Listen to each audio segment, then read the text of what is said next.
다음은 염승환 이베스트 투자증권 이사님의 강연이 있겠습니다. 강연 내용은 주식시장 전망과 투자 전략입니다. 염승환 이사님은 증시 염탄정과 염분리로 유명하시고 전망과 예측이 정확하기로 이미 시장의 인정을 받고 있습니다. 특히 개인 투자자들이 가장 신뢰하는 투자 멘토로 각광받고 있습니다. 염 이사님의 전망과 투자 전략을 들어보겠습니다.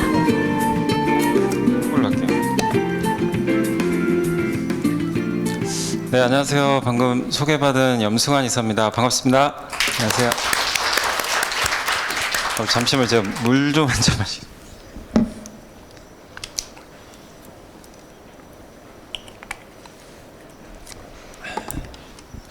방금 너무 거창하게 소개해 주셨는데 저 많이 틀려가지고 욕도 많이 먹고요.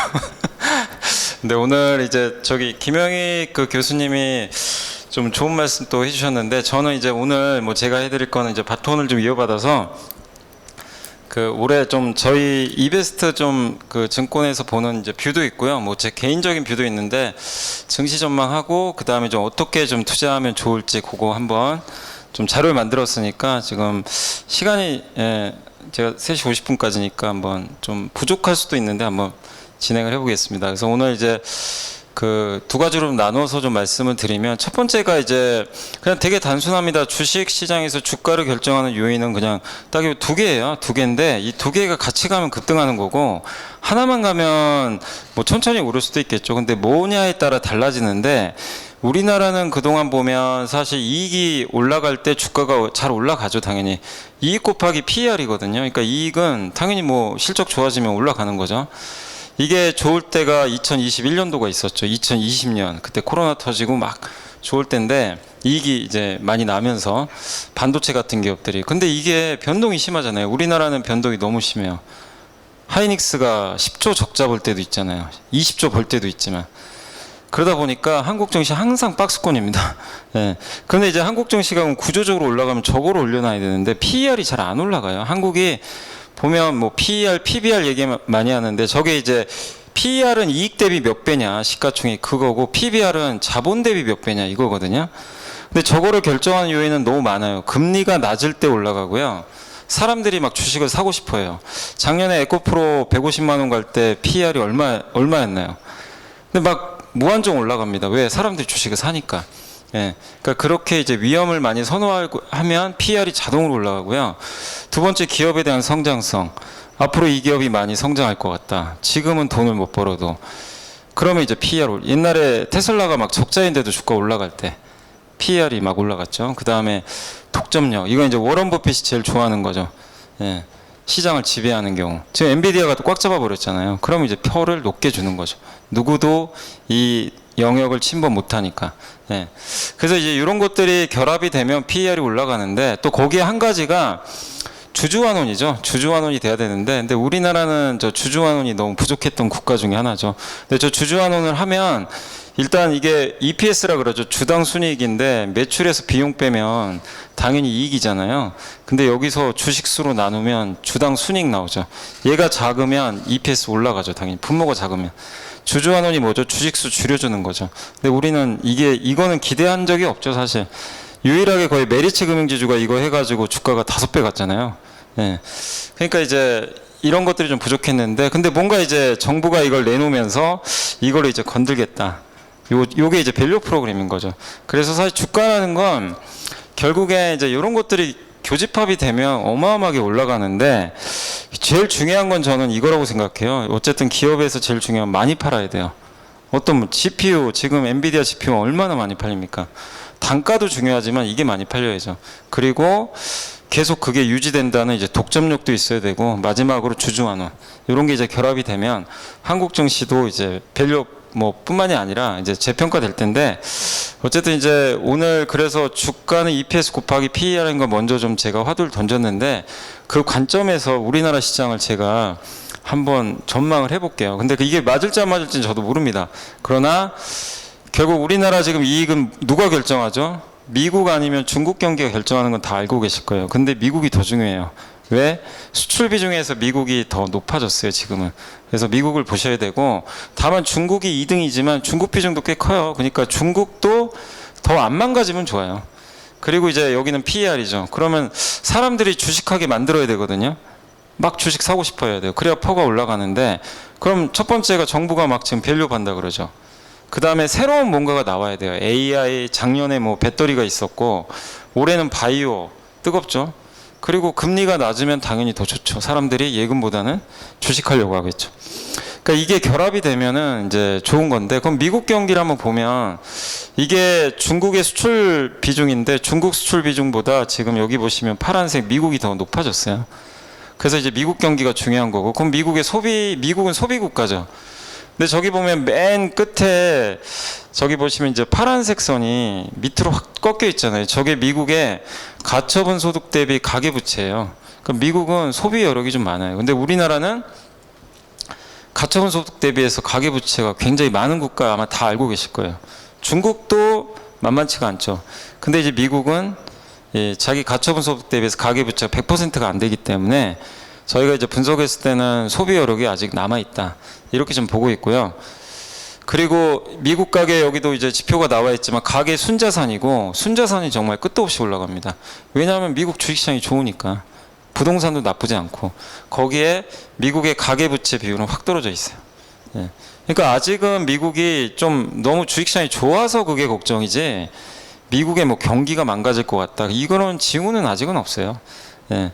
그래서 아직까지 미국은 이 탄탄한 경제가 이어질 것 같고, 우리가 원하는 건 이제 미국 경기가 뭐 너무 좋으면 또 금리가 안 내려가니까, 너무 좋은 것보다는 지금 정도 그냥 뜨뜻미지근하게 유지만 하면 돼요. 그걸 우리가 보는 건데, 그 관점에서는 충분히 유지가 될 걸로 지금 보고 있습니다. 그리고 이렇게 된 이유가, 그럼 미국은 이렇게 금리가 높은데 이게 말이 되냐, 왜 이렇게 미국 경제 잘 버티냐, 이런 얘기들 되게 많이 하세요. 이 재정에 있어요. 미국 이게 3대 재정 지출 있잖아요. 법안, 인프라, 일자리 법안, 인플레이션 감축법, 반도체 지원법, 이 세 개 합치면 미국 GDP의 10%예요. 앞으로 이게 여기서 미국이 돈을 여기다 그냥 막 퍼붓고 있어요. 일자리가 당연히 늘죠. 일자리 늘면 소비가 늘어나죠, 당연히. 중국은 일자리가 줄잖아요. 그러니까 실업률이 올라가서 소비가 잘 안 되고. 그래서 지금 바이든 대통령의 이런 정책 효과로 어쨌든 재정 지출을 하면서 견고한 소비가 유지되는데, 이게 날짜를 보시면 최소 요게 26년, 저건 32년, 29년까지예요.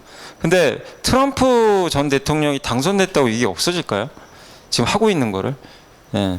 그럼 자기 일자리 뺏기는 거 누가 좋아하겠습니까?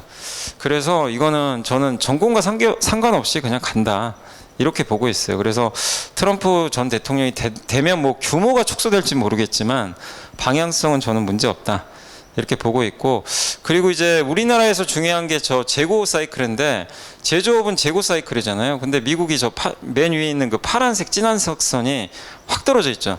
저게 이제 그 기업의 재고 증가율인데, 재고가 낮아졌다는 얘기는 뭐냐면 재고를 이제 쌓아야 되는데, 그 옆에 재고 선행 지수가 올라오고 있습니다. 그래서 아마 우리나라 수출에도 이게 선행하니까 돌아서지 않을까, 이렇게 보고 있고, 그 다음에 이제 미국 기업들이 대출을 많이 받으면 좋잖아요. 투자한다는 얘기. 여러분들도 대출 받으면 뭐 하세요? 그 은행에 넣어놓으신 분 없죠? 대출 받아서 은행에 나 이자 받으려고 넣어놓은 사람은 당연히 없죠. 네, 없는데, 대출 받으면 뭐 필요해서 대출 받는 거잖아요. 그러면 대출이 늘어난다는 건 뭔가 소비가 늘던, 기업은 투자를 하는 거죠. 그럼 고용이 늘겠죠. 그렇게 보면 미국에 지금 보시면 23년 3분기 대출 심사, 은행이 대출 심사를 하거든요. 그게 얼마나 까다롭냐를 나타내는 비중이에요. 근데 23년 3분기에는 50.8%인데 현재 14.5까지 줄었고요. 저희가 봤을 땐 1, 2개 분기 안에 0%까지 밑으로 떨어질 것 같아요. 그러면 그냥 대출을 해준다는 얘기예요. 예, 그냥 은행이 쉽게 대출해 주는 거죠. 그렇게 좀 이제 대출 심사가 완화되고 있어서 이 부분도 미국의 연착륙을 좀 일으키는, 저희는 좀 원인으로 좀 바라보고 있습니다. 그리고 이제 그럼 미국 걱정은 지금 상황에서 너무 안 해도 되는데, 문제 중국이에요. 근데 중국 망가지면 당연히 안 좋죠. 근데 보시면 중국 경제 좋다고 하는데 별로 없잖아요. 저 옆에 그림 보셔서, 저게 중국 대학생들이에요. 졸업하고 다 쓰러져 있어요. 자기네들이 얼마나 답답하면 저런 사진 찍겠어요. 난 졸업하면 사망한다, 이거예요. 이 사진을 찍고 있어요. 갈 데가 없는 거죠. 실업률이 높아서. 그래서 실업률 발표도 안 합니다, 지금. 그래서 중국 정부가 얼마 전에 왜 발표 안 하냐고 했더니 며칠 후에 발표하겠대요. 그래서 나오겠죠, 이제. 근데 중국이 지금 GDP도 그렇고 전 세계에서 엄청난 영향력을 주는 국가예요. 둘이 이제 싸우고 있지만 미국과. 근데 이 나라가 어쨌든 잘 돼야 우리나라한테도 경제적으로는 좋은 거죠. 이 나라가 붕괴돼 버리면 좋을 수는 없는 거예요. 그래서 이제 우리가 중국 경제를 봐야 되는데 일단 그냥 최근에 나온 데이터만 보시면 이게 중국의 소비자 물가인데 급격히 올라옵니다. 이게 우리가 물가 낮아야 좋다고 하지만 물가가 마이너스는 심각한 상황이에요. 물가가 마이너스면 소비 안 합니다. 오늘보다 내일 모레 더 물가 떨어지는데 누가 지금 물건을 사겠어요? 오늘 100원인데 내일 모레 98원대요. 그럼 여러분은 사세요? 안 사죠. 내일 사겠죠. 예. 이건 굉장히 심각한 문제예요. 근데 다행히 물가가 급격히 오르고 있어요. 저게 일시적인지 모르겠습니다. 어쨌든 올라왔고, 저 옆에 보시면 주요국의 경제 서프라이즈 지수인데 중국과 신흥국의 지수가 이제 조금씩이지만 뭔가 바닥에서 올라오고 있는 거죠. 미국은 이미 좋았고, 그래서 이런 걸 보면 중국 경기도 이게 좋아진다라는 확신은 못 하겠지만 더 나빠질까를 생각을 해봐야 될 것 같아요. 그리고 이제 얼마 전에 이게 하나투자에서 나왔던 자료 되게 좀 좋아서 한번 가져봤는데 이게 중국의 가계가 대출 받은 거예요. 그러니까 가계 대출이죠. 빨간색 선이. 근데 여기도 나와 있지만 가계 대출이 24개월 연속 2년 동안 가계 대출을 줄인 거죠. 무슨 얘기예요? 지금 먹고 살기 힘드니까. 예. 대출이라는 게 무조건 나쁜 게 아니라 우리는 대출을 받아서 집도 사고 소비할 땐 소비도 해야 되고 할부도 하고. 그죠? 예. 근데 대출이 늘어난다는 건 너무 늘면 문제가 있지만 대출이 어느 정도 늘어나는 건 자신감이 있다는 얘기거든요, 경제에. 근데 갑자기 지금 중장기 가계대출이 108%가 오른 거예요, 1월 달에. 급격하게 올랐어요. 이제 2월 데이터도 곧 나오겠죠. 예. 일시적인지는 제가 모르겠습니다. 근데 대출에서 예금 뺀 저 빨간색 선도 오른쪽에 급격히 늘어요. 저게 늘면 소비가 늘어요. 왜냐하면 사람이 예금보다 대출 많이 한다면 뭐 어디다 돈 쓴다는 얘기죠. 당연히 그래서 저거는 선행 지표입니다. 그럼 저걸 보면 몇 달 후에는 중국의 그 소비 지표가 좀 살아날 수 있고 지금 최근에 중국이 이구환신이라 그래가지고 헝것을 새 걸로 바꿔준다는 정책이잖아요. 그거 지금 정책 이미 발표했거든요. 그러면 옛날 가전제품을 갖고 오면 이제 일정 부분 돈 얹어줘서 이제 그 교체해 주는 거죠. 그러면 어쨌든 중국의 소비가 늘어날 수밖에 없는 거죠. 그래서 이렇게 되면 중국 경기가 조금 좀 나아지지 않겠냐. 그리고 얼마 전에 대출 우대금리도 깜짝이나 이게 부동산 금리, 부동산에 이제 적용된 담보대출 금리죠. 그래서 이런 걸 보면 중국도 뭔가 지금 안 좋았는데 살아나는 조짐은 좀 보여요. 그래서 미국이 버텨주고 중국이 조금만 살아나주면 한국의 이제 적어도 수출 경기를 걱정할 이유는 별로 없다. 이렇게 보고 있고 저희가 이제 봤을 때 이게 이제 그 OECD 경기 선행 지수인데 저게 이제 선행 지표도 올라오고요. 저 진한색 선행 지수도 G20 국가만 표시해 놓은 건데 올라오고 있어서 선행 지표들도 다 좋은 것 같습니다. 그리고 이제 우리나라 수출 데이터죠. 뭐 명확하게 지금 보시면 안 좋았다가 개선되고 있고 제일 많이 좋은 게 지금 반도체, 선박, 디스플레이, 바이오 헬스 이런 것들이 좀 돌아서고 있어요. 컴퓨터까지. 이게 작년과 올해 비교한 건데 이 진한색 선이 이제 올해거든요. 막대기가. 그게 확실히 이제 높은 기업들이 올해 좀 좋게 보는 건데 반도체, 조선, OLED 요새 제약바이오도 좋잖아요. 또 거기에 컴퓨터도 좀 늘어나고 있는 것 같아요. 그래서 이런 업종들이 지금 이제 수출이 늘어나면서 분위기를 이끌고 있고 그 다음에 이제 우리나라가 수출을 아무리 잘하면 뭐합니까? 수입 물가가 비싸면 적자 볼 수 있잖아요. 그래서 수출입 물가를 보거든요. 근데 보시면 수출입 물가도 수출 물가 지수가 이렇게 올랐고 수입 물가는 감소했어요. 흑자가 나는 거예요. 그래서 이런 부분 좋고 요즘에 근데 좀 걱정하시는 게 저게 원유값이 좀 오르잖아요. 유가 오르면 우리는 원유 수입 국가니까 안 좋은 거 아닌가. 근데 원유가 올라가는 그 이유가 두 개잖아요. 공급이 줄어서 수요가 증가해서. 그죠? 근데 지금은 수요 때문에 올라요. 우리가 경계해야 될 거는 공급이 감소해서 오르는 거. 그 언제죠? 우크라이나 전쟁 났을 때. 그때는 이제 전 세계 증시도 난리가 났지만 유가가 공급 충격으로 오르면 좋은 게 아니죠. 예. 근데 지금은 이 뭐 국제 에너지 기구도 그렇고 유가 상승을 좀 공급도 좀 감소하지만 원유 수요가 생각보다 좀 늘고 있대요. 그럼 경기가 괜찮다는 얘기예요. 원유는 어디다 쓰입니까? 뭐 발전소 같은 데도 쓰이고 운송에도 쓰이고 경기가 나빠지는데 원유 수요가 늘 리가 없잖아요. 그래서 원유 수요가 증가하면서 이게 유가 오르는 거라서 이거는 마이너스가 아니에요, 사실은. 그래서 이 부분도 긍정적으로 볼 수 있는 거고요. 그리고 적어도 이제 우리나라 그러면 올해 이익 전망이 얼마 되냐? 올해 그 영업이익은 한 50% 정도 증가할 걸로 보고요. 저희가 봤을 때 순이익은 한 45% 정도 작년 대비입니다. 작년에 안 좋았죠. 저 막대기가 확 줄어들었잖아요. 근데 올해는 여기 보시면 이 반도체가 좋아져요. 삼성전자가 좋아지고 금융도 괜찮고 특히 유틸리티 저 위쪽에 저게 한국전력입니다. 한국전력이 어마어마한 적자를 봤는데 올해는 이제 흑자 볼 거 이미 흑자 나고 있죠. 그래서 적어도 이익은 올라간다. 그리고 최근에 이익 추정치도 상향 조정이 되고 있어서 이익, 그러니까 우리나라의 기본적인 이익, 아까 말씀드린 EPS를 보면 이걸 뭐 지금 와서 나중에 상황이 또 바뀔 수도 있어요. 그건 뭐 경제는 변하니까 지금 상황에서 저 EPS 걱정하실 필요는 저는 없다. 이렇게 좀 말씀을 드리고 싶고, 그럼 이제 우리가 PER로 가면 돼요. 제일 중요한 게 저는 이거 같아요. 그 이복형 김강 원장이 지금 우리나라 시장이 저번에 밸류 프로그램 발표하고 저도 개인적으로 굉장히 실망했거든요. 뭐 알맹이가 빠져 있는 거예요. 왜냐하면 당근과 채찍이 있어야 되는데 없어요. 뭐라 그랬죠? 자율에 맡기겠습니다. 근데 자율에 맡길 거면 기업들이 그러면 그동안 왜 안 했죠? 했어야죠. 안 했잖아요. 네. 그러니까 이제 주식시장이 그날 굉장히 실망스러운 좀 반응이 나왔어요. 발표하자마자. 근데 며칠 후에 갑자기 이제 이복훈 금감원장 이 딱 나와서 얘기를 했죠. 상장 폐지 시켜버리겠다. 예. 굉장히 센 발언을 했고, 이건 라디오에서 했던 발언인데, 라디오에 했던 발언은 이제 기사로 나왔더라고요. 부동산에 기대면 안 된다, 이제. 예. 그동안 사실 이제 부동산 팽창이 좀 있었죠. 우리나라는. 뭐 아까 김혁 교수님도 얘기하셨지만, 우리나라는 부동산 자산이 한 64% 되는 걸로 조사 결과 나와 있더라고요. 그리고 예금이 좀 있고, 주식은 별로 없어요. 비중이 너무 낮아요. 미국은 정반대죠. 미국은 금융자산이 한 45% 정도 돼요. 좀 이게 고르게 섞여 있는데, 그러니까 한국은 그동안 너무나 주식 자산이 없었어요. 근데 이제 그걸 건든 거예요. 그러니까 제가 봤을 때는 지금 어떤 정부도 이런 얘기를 꺼낸 적이 없는 것 같거든요. 근데 이제 처음으로 이런 걸 던졌다는 거는 이번 밸류 프로그램이 이제 한간에선 총선용 아니냐, 이 얘기도 되게 많았지만 제 생각엔 이걸 보면서 느낀 건 아닌 것 같다. 그냥 끌고 갈 것 같아요. 그래서 부동산이 아니라 국민들의 노후 보장 문제를 금융으로 해결하겠다.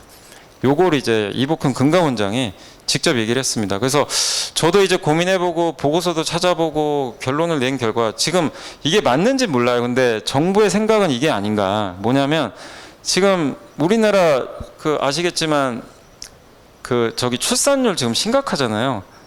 지금 0.6명입니다. 예, 여성 1명이 0.6명을 축산해요. 안 난다는 얘기죠. 예, 아이를. 옛날에 1960년도에는 6명이었어요. 그러면 이대로 가면 우리나라는 인구가 없어집니다. 진짜 없어지죠. 그러니까 이게 되게 심각한 문제인데 우리 세대까지는 아닐 수도 있어요. 근데 이제 대한민국의 진짜 큰 문제죠. 근데 그거를 이제 이제 출산율을 높이고 싶어서 지금 뭐를 하죠? 각종 정책들이 엄청 나옵니다. 예. 뭐 여러분도 기사 보면 매일 나오잖아요. 예. 아이 낳게 해야 된다 막 이런 거. 예. 그래서 이제 인구 문제가 되게 심각한데, 그럼 이 인구 문제를 어떻게 좀 출산율을 높일까 했을 때 가장 많이 거론되는 게 저 세 개예요. 사교육비, 주거비 너무 비싸다. 그리고 근로환경 개선해야 된다. 예. 대기업에 안 가면 뭔가 좀 우리나라 문화가 좀 그렇죠. 대기업이 가야 된다는 그런 강박관념. 중소기업 다니면 사실 중소기업 다니는 게 문제 아닌데 우리나라 좀 인식이 그러잖아요. 예. 그러니까 그런 이제 스트레스. 그래서 저런 것들을 좀 바꿔보겠다는 겁니다. 예. 그래서 저기서 나왔던 게 결국 부의 재배치인데, 부의 재배치 중에서 너무 이제 결국엔 부동산에 편중될 걸 주식적으로 좀 바꿔가지고 물꼬를 좀 트겠다. 이게 좀 정부의 생각인 것 같아요. 그 다음에 자본. 이 자본도 마찬가지죠. 우리나라 같은 경우는 금융시장이 어쨌든 계속 좀 실물 경제보다는 실물 자산보다는 좀 아래쪽에 있었어요. 근데 덩치가 지금 커지고 있고 선진국화 되는데도 미국과 다르게 금융시장이 제대로 이게 그 제 역할을 좀 못했던 거죠. 예. 근데 요걸 바꿔보겠다는 겁니다. 그래서 이 자본들을 뭐 외국인 자본도 마찬가지고 이 주식시장이나 금융시장으로 이쪽으로 유입을 시켜서 이거를 기업들한테도 잘 갈 수 있게 기업들이 자금 조달도 하고 하면서, 그렇게 되면은 결국엔 이 자본이 주식시장으로 들어가면서 또 주가 지수도 올라갈 수도 있겠죠. 그러면 저 부의 재배치 문제가 좀 해결될 수 있거든요. 이 두 가지, 요런 이제 측면에서. 그 또 한 가지가 이제 인구, 자본, 기술인데 이 세 가지가 잘 조합이 돼야 국가 경제가 올라가는 거잖아요. 그러면 기술은 어떻게 할 거냐? 이 기술 같은 경우 원래 처음에 제가 알기로는 민간 주도로 윤석열 대통령이 하신 것 같아요. 처음에는. 근데 잘 안 됐죠. 그래서 아마 국가로 바꾸신 거 아닌가. 그래서 요즘에 계속 뭐 클러스터 조성한다, 무슨 산업단지 만든다, 이 얘기 좀 많이 나오죠. 예, 그래서 국가가 좀 주도해가지고 국가 주도 경제로 지금 이렇게 끌고 가는 것 같아요. 그래서 이런 좀 정책으로 아마 추진을 앞으로 계속 하실 것 같은데, 저는 어차피 이제 주식 관점에서 봐야 되니까 저 부의 재배치 관점에서 주식 시장으로의 어떤 이제 자금을 유입시키기 위한 정부 정책은 앞으로도 이게 그냥 단순히 뭐 총선용이 아니라 끌고 나가는 그런 정책이 저는 될 거라고 좀 보고 있어요. 그래서 근본적으로 이런 것들을 좀 해결하기 위한 방법으로 선택한 게 아닌가 이렇게 보고 있고, 근데 우리나라 아시겠지만 코리아 디스카운트가 너무 심합니다. 이게 이 진한 색선이 코스피고 얘가 이제 S&P 500인데 1990년대 이후로 보세요. 수익률 격차가 너무 심해요. 왜 이런 일이 발생했을까요? 뭐 여러분도 다 아시겠지만 우리나라는 제조업이 너무 많고 산업 구조의 문제도 있고요. 또 한 가지가 주주 환원 잘 안 하잖아요. 그래서 주요국 PER 낮죠. 보시면 주주 환원율이 미국은 100만 원 벌면 92만 원을 나한테 줘요. 주주한테. 한국은 29만 원 줍니다. 거의 꼴찌예요.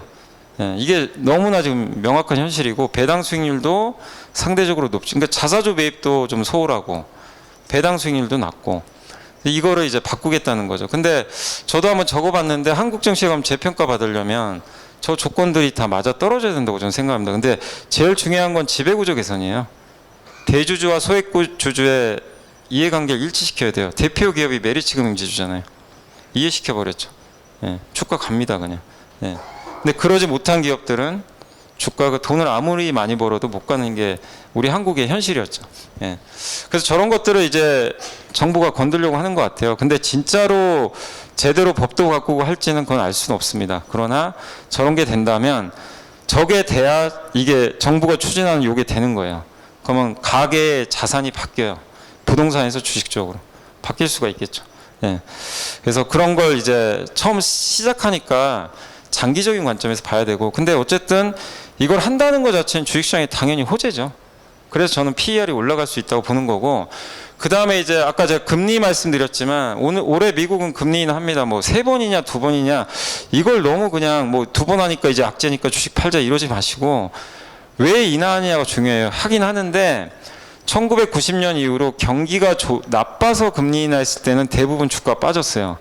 근데 이번에 경기 나빠서 인하한다고 생각하신 분 여기 아무도 안 계실 거라고 저는 생각을 하고, 지금 물가가 낮아졌는데 미국 금리가 너무 높잖아요. 기준금리가.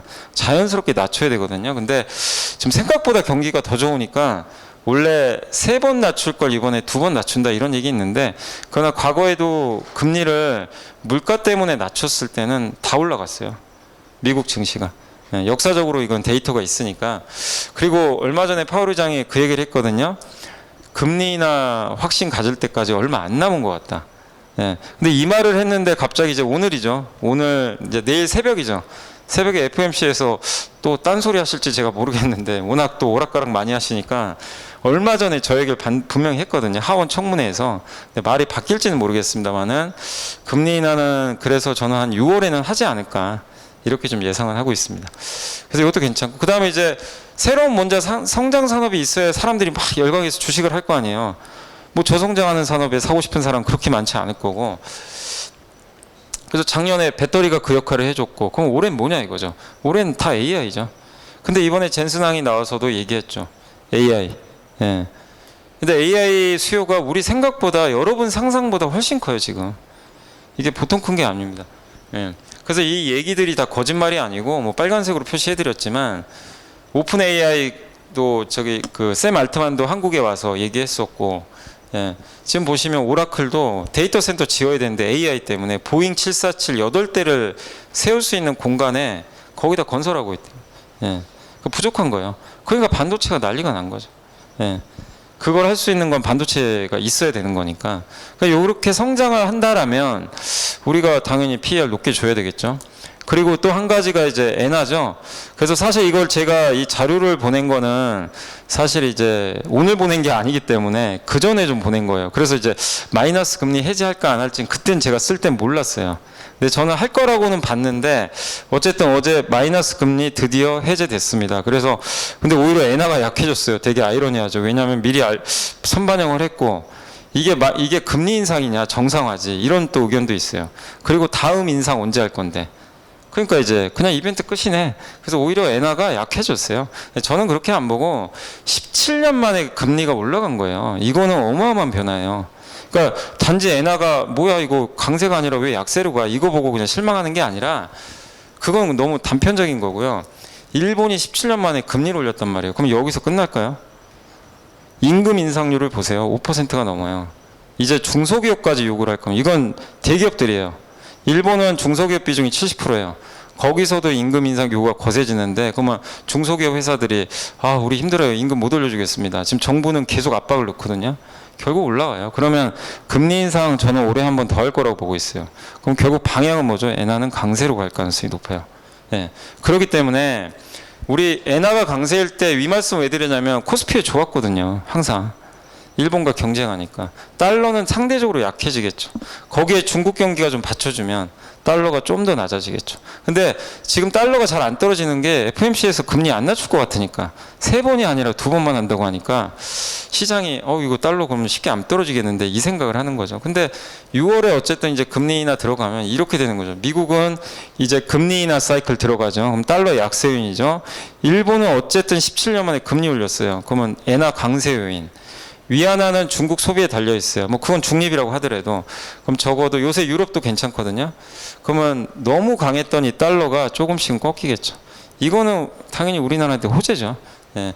그래서 이 엔화라든가 이런 걸 봤을 때 한국 증시에 당연히 우호적이다 저는 보고 있습니다. 그래서 저희 당사에서는 이제 저희 올해 좀 적정 지수를 2,867로 보고 있어요.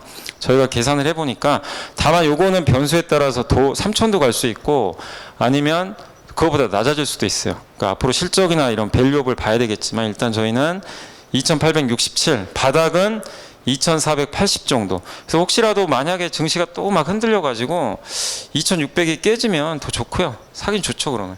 예, 투자하기 좋은데 지금은 좀 불편하죠. 2,700만 넘고 있으니까 사기가 조금 부담스러우시겠지만 어쨌든 아직 강세장은 끝나지 않았다. 이렇게 먼저 좀 말씀을 드리고 싶습니다. 그래서 전망은 좀 먼저 해드렸고요. 그러면 두 번째는 뭐냐면 이제 투자 전략인데 지금 보시면 저는 이제 올해도 보니까 개인 투자분들이 미국 주식 정말 많이 하시더라고요. 작년보다 올해 3월 14일까지 기준으로 연초 대비해서 작년보다 개인 투자분들이 미국 주식을 4배 샀어요. 한국 주식은 팔았죠. 예, 그게 현실입니다. 한국 주식 선호를 잘 안 하세요. 근데 저는 한국 주식이 더 낫다고 좀 보고 있고 왜냐하면 그동안 일단 제일 큰 건 너무 못 갔고요. 못 간 것도 있고 무엇보다 저 밸류 프로그램 저 외국인들이 왜 저렇게 들어왔을까요? 11월에서 2월까지 19.3조를 샀어요. 역대 최고입니다. 4개월 동안 2월에만 7.4조 샀어요. 예, 2월에 뭐 있었죠? 밸류업 발표 있었잖아요. 예, 밸류업 보고 들어온 거예요. 그리고 정부가 아까 제가 말씀드린 정부의 자본시장 활성화 정책 물론 총선령이라는 얘기도 있지만 2026년에 지방선거 대선까지 연결이 돼요. 선거로만 보면. 예, 저는 계속 좀 밀고 나갈 거라고 보고 있고 거기에 또 지금 기업들의 올해 이익은 증가하죠. 또 한 가지가 있어요. 미국이 한국을 좀 도와주는 것도 있어요. 이게 우리나라 수출을 좀 줄어들게 만들지만 저는 너무 그렇게는 안 보는 게 한국의 핵심 산업이 만약에 미국이 중국 견제 안 하면요 망가질 가능성이 굉장히 높아요. 반도체 중국 기술 많이 따라왔어요. 진짜 무서운 얘기인데 근데 반도체 장비 공급 못 하잖아요. 미국이 이제 하다 꺾여버린 거죠. 배터리 바이오도 얼마 전에 이제 미국에서 이제 중국의 우시바이오가 미국 사람들 생체 데이터 확보했다. 그래서 이제 제재해버린 거죠. 이제 거래하지 마라. 이번에 뭐 나왔죠? 조선까지 걸고 나오죠. 조선을 저는 거는 목적 중에 하나는 해군 때문 아닌가. 해군력 때문에. 예. 근데 어쨌든 중국의 이 조선 산업은 우리보다 점유율이 높아요. 지금 1등이거든요, 전 세계. 이것까지 지금 규제 얘기가 나오고 있어요. 뭐냐면 미국은 중국을 이런 이제 핵심 산업들에서 철저하게 견제해서 자기네 밑으로 좀 낮추겠다는 거죠. 이게 기본적으로 여기는 안보가 있다고 봐요, 저는. 예. 그런데 공교롭게 이 4개 산업은 한국이 최강입니다. 중국과 경쟁도 하는데 우연찮게 한국이 되게 잘하는 산업이죠. 바이오는 삼성바이오가 세계 1위잖아요. CDMO. 예. 그러니까 이런 것들은 한국의 밸류를 또 올려줘요. 거기다가 통화정책 바뀌죠. 아까 엔화, 미국. 그래서 저는 뭐 2,600이 올진 모르지만 어쨌든 만약에 좀 흔들린다면 예, 국내 주식을 좀 투자하는 게 어떨까 이렇게 좀 말씀드리고 싶고, 근데 이제 그동안은 보면 이 세 개가 주도주였잖아요. AI, 바이오, 밸류업, 이 세 개가 너무 많이 올랐어요. 근데 오늘 무슨 일이 발생했죠? 오늘 뭐 시장 보신 분도 아시겠지만 좀 못난이라는 표현이 그런데 삼성전자가 폭등을 하고 있어요. 오늘 5%인데 삼성전자 주주분들 계시면 아마 상한가 맞은 기분일 거예요. 오늘 이게 웬일이야 안 가다가. 근데 참 저도 아이러니한 게 삼성전자 뭐 밸류업하고 뭐 올해 실적 좋고 되게 좋은 얘기 많았는데 주가 죽어도 안 가더라고요. 근데 젠슨항이 딱 한마디 했다고 날아가 버려요. 그러니까 이게 좀 씁쓸하긴 해요. 젠슨항이 지금 삼성전자 반도체 테스트하고 있습니다. 딱 이 얘기를 했더니 오늘 5% 예, 급등을 하고 있습니다. 그래서 참 이게 우픈 현실인데 어쨌든 시장을 바라봤을 땐 하이닉스가 독주했잖아요. AI 또 바이오도 알테오젠 같은 기업들, 밸류업에선 삼성물산, 현대차, 우선주 이들이 너무 달렸거든요. 그러면 이제 확산된다 이거죠. 오늘 삼성전자가 움직임으로 이미 인해서 저는 이미 지난주부터 확산될 거로 좀 봤던 게 엔비디아가 고점 찍고 흔들리더라고요. 예. 그래서 이미 지난주부터 엔비디아가 고점 신호가 좀 나와서 이거는 무슨 얘기냐면 AI에서 이제 다른 데로 바뀐다는 얘기예요. 그때 공교롭게 유가가 오르고 있었어요. 그럼 미국도 오늘 보니까 다우가 더 셌어요. 이 얘기는 뭐냐면 한국도 비슷해요. 기존 주도주도 좋지만 확산되기 시작한다 점점. 예, 그럼 못 오른 기업들에서 기회를 찾아보셔야 돼요. 대표적으로 오늘 삼성전자를 추종하는 소부장 이쪽이 다 급등하고 있습니다. 이들은 못 갔었어요. 2차 전지도 안 볼 게 아니라 올해 8월에 LG에서 4680 배터리 나오거든요. 그런 것들 조선 규제 얘기 나왔죠. 방사는 계속 좋을 것 같고 인구 구조가 바뀝니다. 그래서 로봇도 좋지만 로봇은 작년에 많이 올랐으니까 인구 구조가 바뀌면서 뭐 당뇨 아니면 무인화 또 밸류업에서 하는 기업들 중에도 못 오른 기업들 많아요. 찾아보시면. 예. 그리고 중국은 아무도 관심 없지만 중국 경기가 좋아지면 구리 또 벌크선 예, 해운사 또 인도도 지금 성장하고 있죠. 그래서 인도에 지금 투자하는 기업들 예, 이런 기업들 또 인도에 지금 현대차가 인도 법인 아마 상장하려고 준비하는 것 같더라고요. 이런 것들. 이런 것들은 다 소외받고 있거든요. 그래서 이런 쪽에서 한번 여러분들이 준비하시면 좀 어떨까 싶고, 그래서 사실 이제 지난주에 이거 만들면서 저는 삼성전자가 너무 안 가가지고 좀 답답한 마음에 좀 이렇게 쓰긴 했지만 어쨌든 이제 오늘은 올라가는데요. 삼성전자가 저는 괜찮다고 보는 이유가 이게 지금 반도체가 여러분도 아시겠지만 메모리 반도체는 뭐죠? 여러분이 PC에 어떤 메모리 반도체를 껴요. 이게 조립할 때 삼성 걸 쓰든 마이크론 걸 쓰든 하이닉스 걸 쓰든 아무 상관없어요. 그냥 본인이 싼 거 사든가 아니면 그 용량 보고 아니면 그냥 빨리 배송되는 거 전혀 별 차이가 없어요. 이 세 회사의 차이는 누가 싸게 만드느냐 원가 경쟁력이에요. 그걸 제일 잘하는 회사가 삼성전자였어요. 그래서 1등한 거예요. 그래서 반도체 경기 좋을 때 돈 많이 벌고 예, 좀 덜 까먹을 때 덜 까먹었어요. 근데 HBM 시대로 바뀌었잖아요.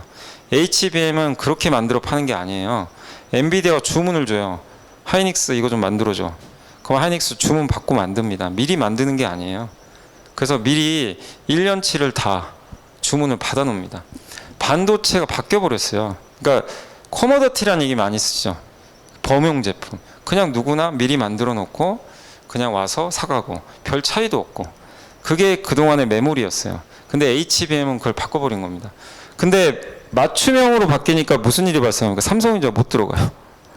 그냥 하이닉스 거만 쓰는 거예요. 엔비디아? 야, 나 하이닉스 거 좋은데 왜 굳이? 그래서 하이닉스 삼성이 못 들어가니까 계속 그동안 삼성전자 왕따 당한 거죠. 예, 못 갔던 거예요. 근데 이제 오늘 한마디 한 거죠. 젠슨항이 삼성전자. 그러니까 알고 봤더니 삼성전자 지금 아직 못 들어간 게 맞았던 거예요. 엔비디아 못 들어갔다고 얘기한 거잖아요. 지금 테스트하고 있습니다. 이 얘기를 했어요. 근데 기대가 큽니다. 기대가 크다는 얘기 하나로 그냥 급등한 건데, 근데 결국 이 반도체 사이클이 그러면 굉장히 오래 간다는 얘기예요. 이 HBM 사이클은 그 사이클이 주문형으로 받기 때문에 미리 만들어 놓고 고객을 기다리는 게 아니에요. 받고 만들어요. TSMC가 그래서 대단한 기업이잖아요. 거긴 주문형이잖아요. 예. 그러니까 메모리가 그렇게 바뀌었고, 그리고 요게 AI 가속기인데 저기에 엔비디아 GPU 가운데 들어가고 옆에 HBM에 한 12개인가 이게 들어갈 거예요. 그리고 저거를 다 조립해줘요. 저걸 해주는 회사가 지금 어디죠? TSMC. 근데 삼성전자는 저걸 다 할 수가 있어요. 저거 조립도 할 수 있고 HBM도 자기가 꽂아서 넣을 수도 있고 할 수 있는데 고객이 없어요. 이게 그게 좀 굉장히 안타까웠죠. 근데 지금 이런 시대가 열렸다. 반도체 뭔가 패러다임이 완전히 바뀌었습니다. 일본의 마이너스 금리가 해제된 것처럼 이거 엄청난 변화거든요. 그래서 투자하신 분들은 반도체를 보실 때 이걸 꼭 좀 주목하시고, 그 안에서 삼성전자가 이걸 다 할 수 있는 기업 중에 하나예요. HBM, TSMC 못 만들잖아요. 삼성은 만들 수가 있어요. 하이닉스, 파운드리 못 하잖아요. 예. 그러니까 이제 결국엔 삼성전자 우위가 예상이 되는데 문제는 수주를 못 봤다는. 근데 이제 분위기는 좀 바뀔 거라고 보는 게, 얼마 전에 미국 정부가 삼성전자에 8조 원 이상 보조금 지급했잖아요. 한다고 뉴스 나왔죠. 3배 이상. 이건 뭐냐면 미국에 공장 지어라. 예, 계속 지어주면 미국 고객사 수주 물량이 전 들어올 거라고 봐요. 그래서 삼성전자를 지금 이제 TSMC 의존도 좀 낮춰가지고, 지금 저커버그도 와서 얘기하고 갔잖아요. TSMC가 우리 거 만들어주는데요. 좀 불안해요. 이러고 갔어요. 그 윤석열 대통령한테. 뭐가 불안한 거죠? TSMC가 만들어주는데 지정학적 리스크가 있다는 얘기죠. 예. 왜 시진핑 주석이 대만 통일하겠다고 자꾸 얘기를 하니까. 예. 그래서 결국 이걸 분산하기 위해서 아마 삼성도 결국 시간이 지나면 수주를 좀 따낼 것 같고, 근데 그걸 떠나서라도 지금 삼성전자의 이 주가는 지금 낮은 위치지만 저 위쪽에 보면 D램이 돌리고 있죠. 업황도 돌아서요. 그러니까 꼭 이게 아니더라도 괜찮다라고 보고 있습니다. 그 두 번째가 이제 안보의 시대라는 건 많이 알고 계실 거예요. 글로벌 무역 충돌 횟수가 엄청나게 늘어났고, 중국이 국방 예산 7.2% 증액했고, 미국이 이번에 대통령 권한으로 의회 승인 안 받고요. 대만에 뭔가 문제가 생기면 바로 군사 지원을 할 수 있어요. 우크라이나에는 이미 하고 있어요.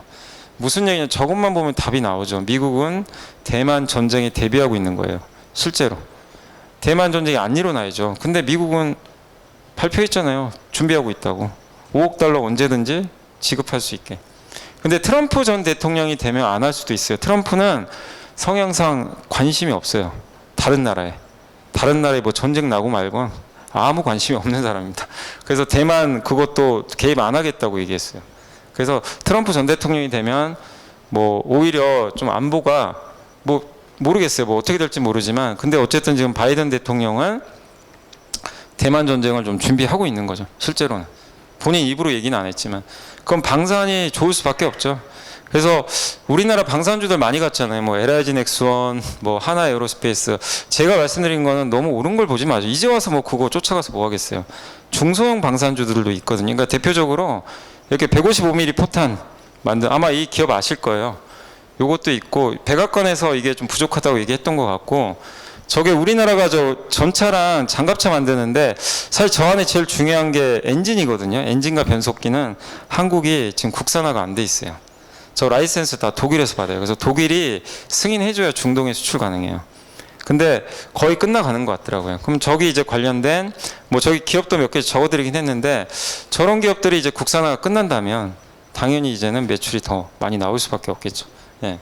그래서 방산도 찾아보시면 대형 회사만 있는 게 아니라 중소형 회사도 괜찮은 게 많아요. 그래서 한번 찾아보시면 좋겠고, 그 다음에 이제 5월에 우주항공청 설립이 되죠. 그래서 우리나라에서 사실 우주는 거의 한화가 꽉 잡고 있죠. 하나그룹이 꽉 잡고 있지만 정부가 우주항공청도 이제 설립을 하면서 우주 시대도 대비를 하는 것 같아요. 그러니까 이것도 정부 정책으로 수혜를 받을 산업 중에 하나니까 눈여겨보시고, 그 다음에 아까 제가 이제 무인화 말씀드렸지만 우리나라도 인구가 줄지만 사실 우리만 주는 게 아니라 전 세계에 다 줄잖아요.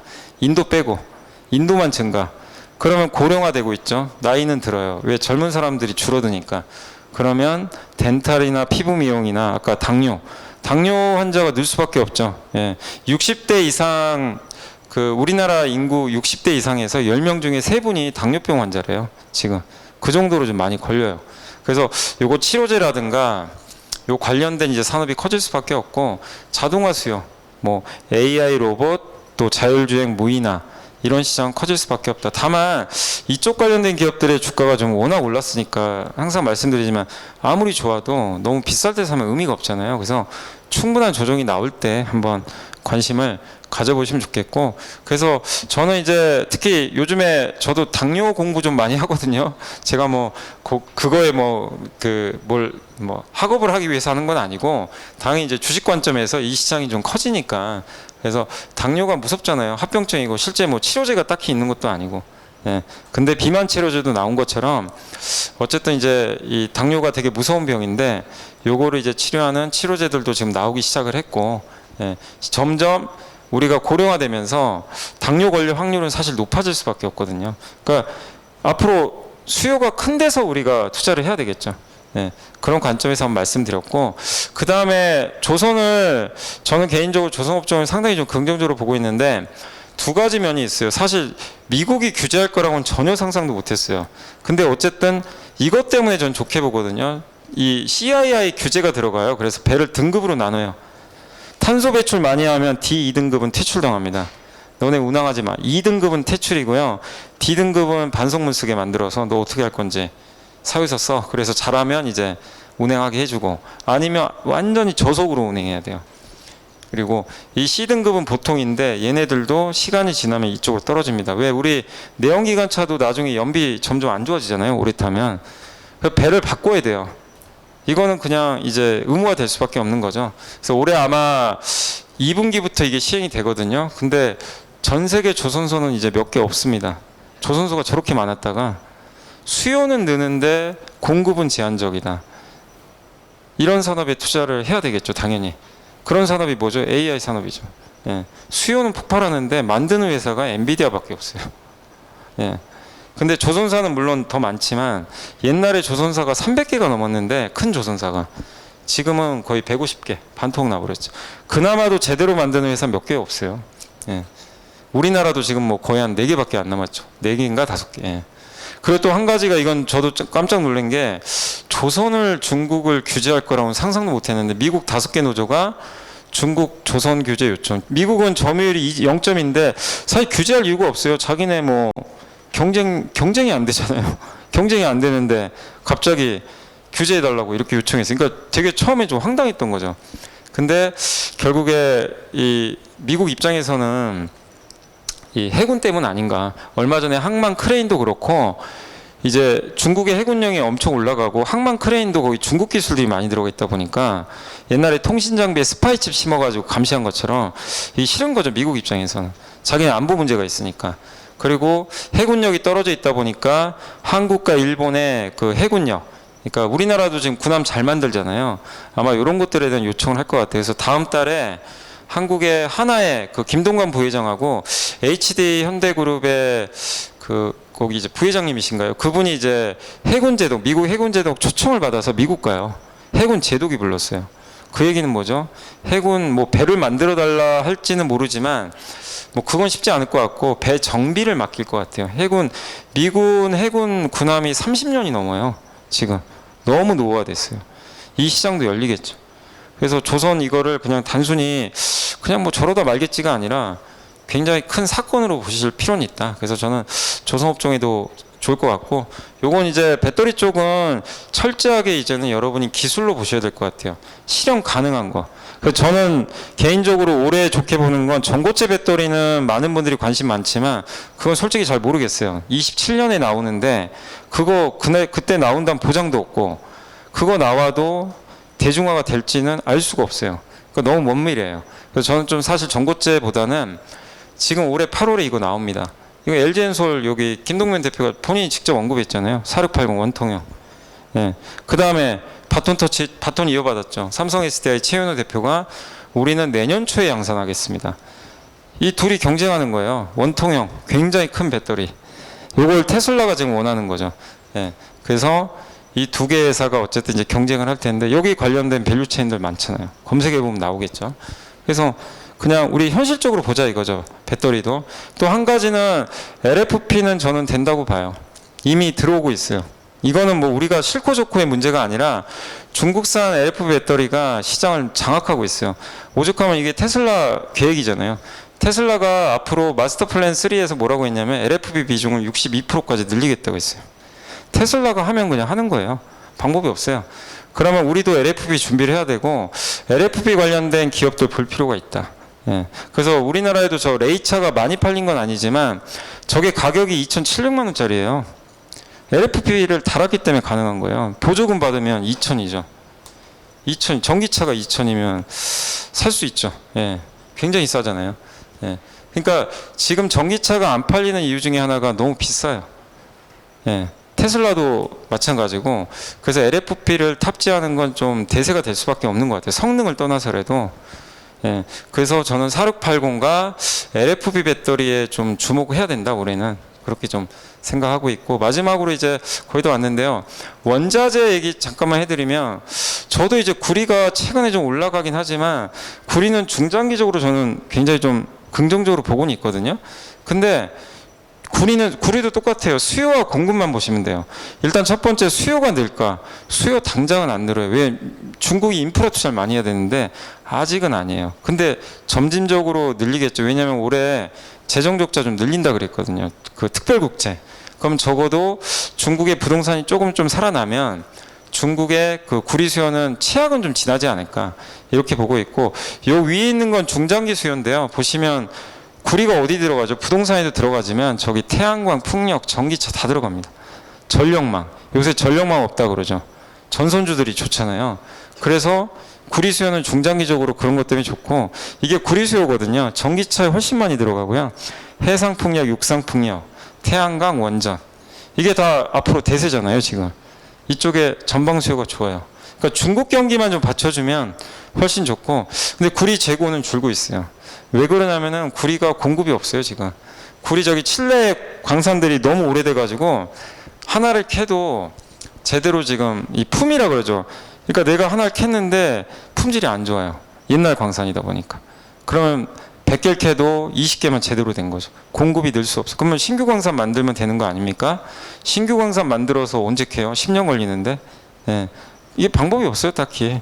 그래서 구리 공급은 줄 가능성이 지금 높은 상태입니다. 크게 늘기가 좀 어렵다 보니까 그래서 구리는 공급은 구조적으로 주는데 수요는 중장기로 터닝하니까 구리 관련된 기업들 뭐 전선업체 그래서 전선업체가 좋은 거예요. 전선업체도 좋고 구리 관련된 기업들도 몇 개 있잖아요.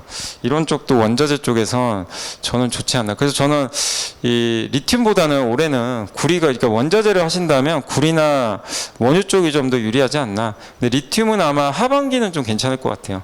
하반기 쪽은 좀 나아질 것 같습니다. 그래서 한번 이제 이렇게 전략 말씀드렸고 마지막으로 이제 거의 다 온 것 같은데 인도도 한번 보실 게 이게 인도에 지금 투자하는 기업들이거든요. 그래서 한 증권사 자료가 좀 나온 걸 가져왔는데 많은 기업들이 이렇게 인도 투자하잖아요. 근데 인도가 유통시장이 점점 커질 겁니다. 예. 2023년도에 1333조인데 우리나라 500조거든요. 우리나라에 한 3배 가까이 되죠. 근데 음성화된 데가 많아요. 막 그 길거리 같은 거. 우리도 옛날에 그랬죠. 길거리 음식. 그랬는데 이제 인도도 점점 안으로 들어오겠죠. 그래서 인도의 소매 유통시장이 이걸 왜 보여드리냐면 이 공장이 지어지면 이게 어디 일자리일까요? 중산층 일자리예요. 공장은. 중산층이 늘어나요. 그럼 우리나라 1990년대 생각하시면 돼요. 무슨 일이 생겼는지. 그때 마이카 시대가 열렸고 그죠? 해외여행 자유화 시대가 열렸고 인도도 그렇게 되겠죠. 지금 당장 아니더라도 점진적으로 그렇게 되겠죠. 그러니까 그런 것들을 중장기적으로 내가 투자할 때는 한번 고민해보면 또 좋을 거예요. 그래서 우리나라 기업 중에 인도에 공장 짓고 투자하는 기업들이 있잖아요. 뭐 음식료도 있고 자동차 회사도 있고 그런 것들도 한번 찾아보시면 또 좋을 것 같습니다. 요거 이제 밸류업 하는 기업들이니까 참고 한번 하시면 되겠고 제가 이제 이걸 보여드리는 게 이 기업들이 좋다 나쁘다 떠나서요. 저는 매일 전자공실 보거든요. 자사주 소각 하나 계속 봐요. 보는데 작년에는 자사주 소각이 한 달에 한두 번 나오나? 요새 매일 나와요. 공시가 하루에 하나씩은 계속 올라옵니다. 기업이 자발적으로 하는 것도 지금 보이긴 해요. 물론 밸류 프로그램에 연동되겠지만 그래서 확실히 한국이 뭔가 좀 바뀌곤 있다. 이게 표면적으로 잘 안 보이지만 그래서 여러분들이 적어도 이제 앞으로 투자하실 때 너무 한국 증시는 미국에 안 되고 막 너무 그런 좀 고정관념 버리시고 정부 정책이 만약에 안 되면 뭐 그건 또 방법 없습니다. 그건 제가 어떻게 할 수 없는 거지만 이렇게 지금 스타트를 끊었으니까 한번 그걸 좀 기대하시면서 뭐 우리나라 시장에도 좀 관심을 가지시면 어떨까라고 좀 말씀을 드리면서 오늘 시간이 돼서 강의 여기서 마치겠습니다. 감사합니다. 네, 염승환 이사님 세세한 투자 전략 감사합니다.